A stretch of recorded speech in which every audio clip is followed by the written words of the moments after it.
They say the oldest child is responsible, and I am. The middle child is rebellious, and the youngest child has free reign. Of course, these stereotypes aren't always true, but they stem from somewhere. Today's Studio 5 parenting contributor Heather Johnson will help us understand these common beliefs around birth order. She's sharing how we can better parent according to birth order by knowing what each child really needs. I am really looking forward to this conversation. I outed myself. Oldest. Where do you land? I'm oldest. Oldest too? Oldest too. Doesn't surprise me. I'm oldest. Yep.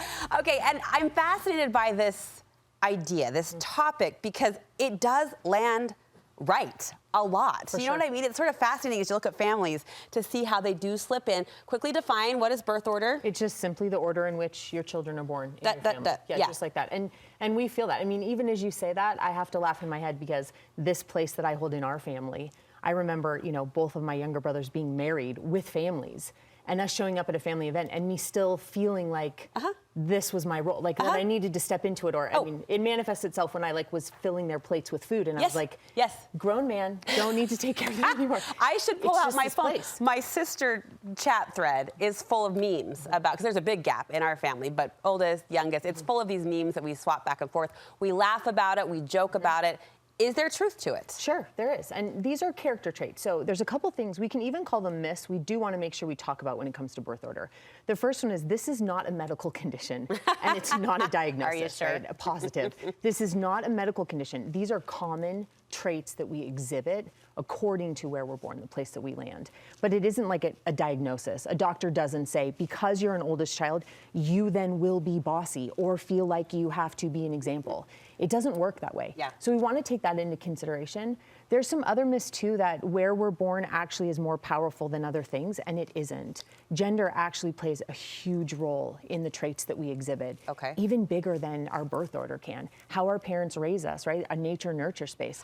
Even a bigger role. So this is a big deal. I was going to bring up nature versus nurture. This has to be a nurture correlation. Absolutely. Yeah. That absolutely plays a role where we fall into this space, but according to how we're treated, and then on top of it, how we view things, that plays a huge role in what's going on here. Okay. So it isn't just, again, because this is where I fall or I'm a middle child, I will always be forgotten.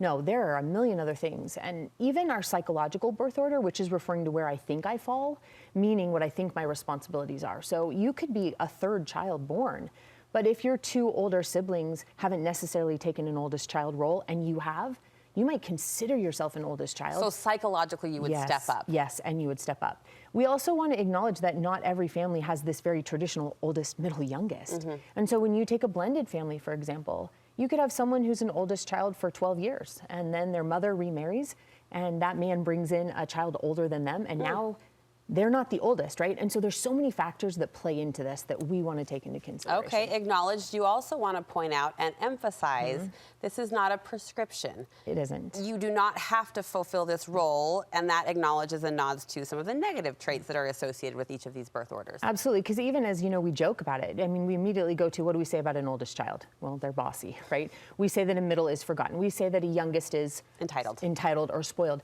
Those aren't Did I answer really, that too quickly? No, entitled. Yeah, especially as an I love oldest. You, Sadie. No, you answered that just right as an oldest child, right?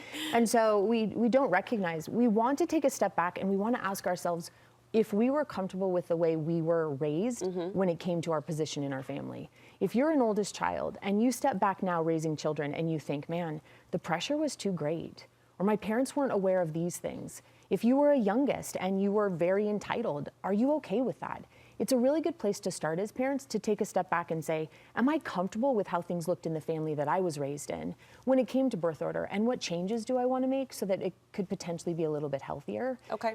The other thing that's sometimes hard with this is we use it as justification or as an excuse. And I think it's important to give a nod to that. It kind of can be used a little bit like we used like a personality test, where they're so great and it's so awesome to understand these character traits.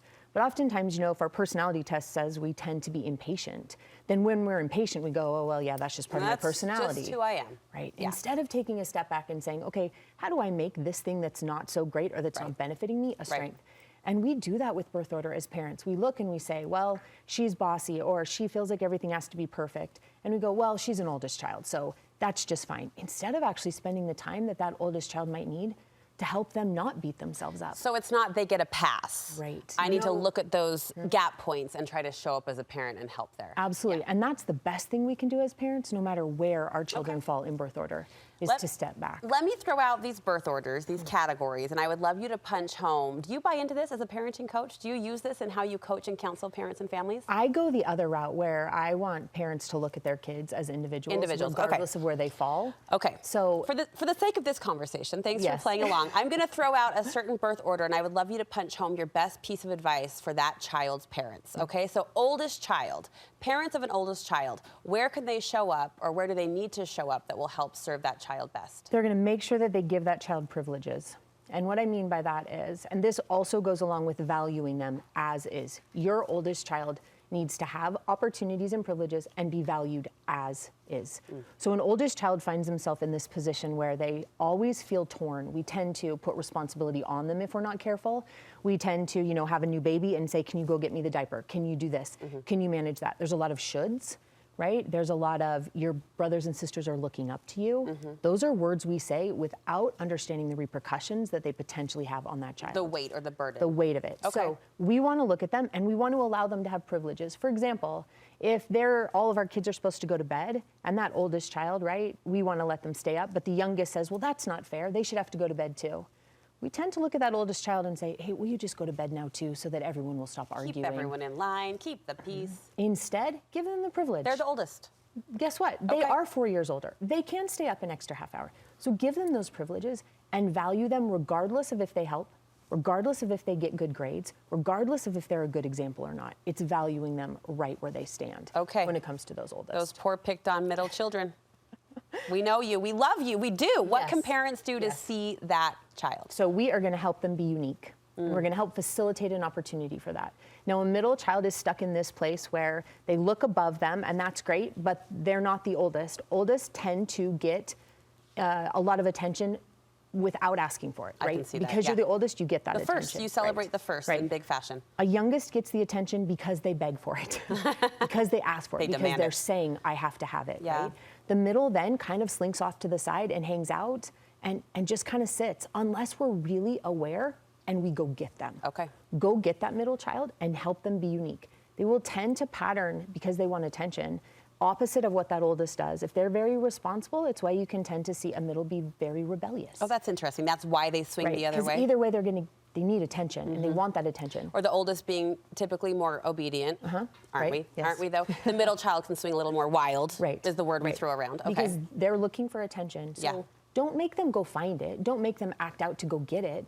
Help them be unique. Help them find and recognize the things that make them so amazing, that contribute to your family, so they're not raised or growing up wondering, do I have a place here? Do I belong here? 30 seconds, that baby. Yes. Oh, that baby, that spoiled little baby. How can we parent them better? Hold them responsible. For sure, hold them responsible. Now, take this out of birth order, and I do want to, these character traits, they do tend to manifest themselves unless we decide to fight against them. Right? And so when we have a youngest, it's really easy for that youngest to, we said it very quickly, get away with everything, do whatever they want. Yeah. The curfew that we had as an oldest now doesn't even exist. All of those things tend to be real in a family unless we're really aware so that we make sure they don't happen. So we want to hold that youngest accountable, not because they're the youngest, but because that's just good form as a parent. I was going to say that does take, as parents grow older and a little more tired, that does take that dig deep sort of parenting discipline myself. Like, I've got to show up for this kid and serve them in the same way or similar ways that I served my other children in my younger, more youthful years. Well, and there is energy, there is resources, there are things that are different or depleted or that we have more of. Yeah. And sometimes we get to the youngest and we genuinely realize that the things we did with an oldest don't matter. Sure.